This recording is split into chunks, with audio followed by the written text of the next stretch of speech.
High, আজকে আমি আপনাদের সামনে একটা ভাপা ইলিশের রেসিপি নিয়ে এসেছি। এর জন্য আমি কিছুটা পোস্ত, 2 টেবিল স্পুন পোস্ত এবং 1 টেবিল স্পুন সর্ষে মিক্সিতে পেস্ট করে নিয়েছি আর 2টো লঙ্কা দিয়েছি।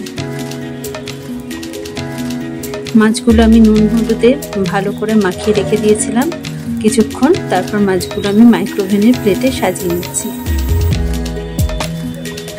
সুন্দর করে সাজাবো।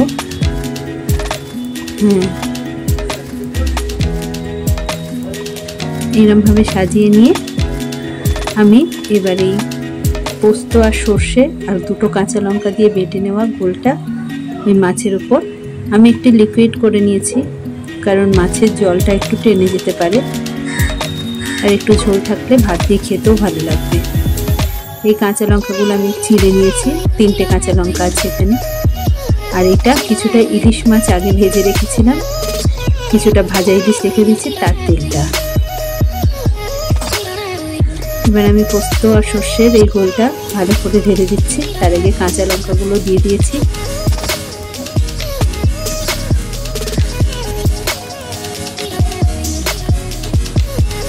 পুরোটা আমার ঢালা হয়ে গেছে।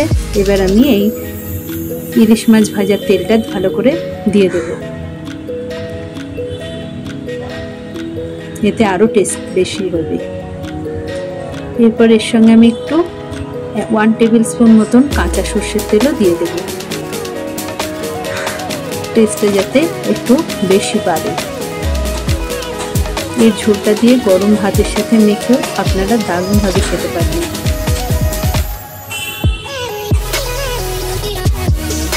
এবার আমি একটুখানি এটা নাড়িয়ে দিচ্ছি, কারণ ইলিশ মাছের তলাতেও যাতে এই গ্রেভিটা চলে যায়।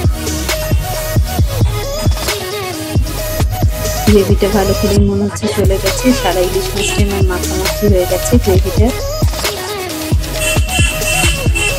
কাঁচা লঙ্কাগুলো আমি এর মধ্যে ঢুকিয়ে দেবো, যাতে কাঁচা লঙ্কার একটা ফ্লেভার মাছের মধ্যে চলে আসে। কাঁচা লঙ্কার ফ্লেভারটা, তেলের ফ্লেভারটা খুব সুন্দরই লাগে খেতে। এটা খুব চটজলদি রেসিপি, এটা খুব তাড়াতাড়ি হয়ে যায়। এবার আমি এটা দিয়ে মাইক্রোওভেনের ঢাকাটা দিয়ে মাইক্রোওভেন প্লেটের ঢাকাটা দিয়ে আমি ঢেকে দেবো বাটিটাকে। এবার এটা আমার ঢোকানোর পালা। মাইক্রোওভেন অন করে দিয়েছি, আমি এটা ঢুকিয়ে দিচ্ছি। আমি কিন্তু 100 ডিগ্রি টেম্পারেচারেই করব। 100 ডিগ্রি টেম্পারেচারে আমি 4 মিনিটস এটা মাইক্রোওয়েভ করব।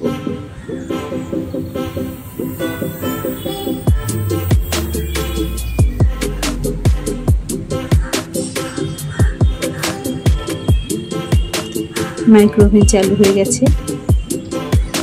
এই 4 মিনিটের মধ্যে কিন্তু আমাদের ইলিশ ভাপাটা রেডি হয়ে যাবে। 4 মিনিট হয়ে গেছে, আমি এবার দেখে নেব আমার ভাপা রেডি হয়ে গেছে কিনা। বের করবো, এটা কিন্তু খুব গরম আছে, কিছু একটা ধরে বের করতে হবে এটা আমাকে। হ্যাঁ, বের করে নিয়েছি টেবিলের মধ্যে। খুলে দেখুন কি সুন্দর লাগছে। কাঁচা লঙ্কাগুলো ফ্লেভারটা খুবই সুন্দর, আপনাদের আমি এখান থেকে বলে বোঝাতে পারবো না। এটা গরম ভাতের সঙ্গে ট্রাই করে দেখবেন, খুব সুন্দর লাগে।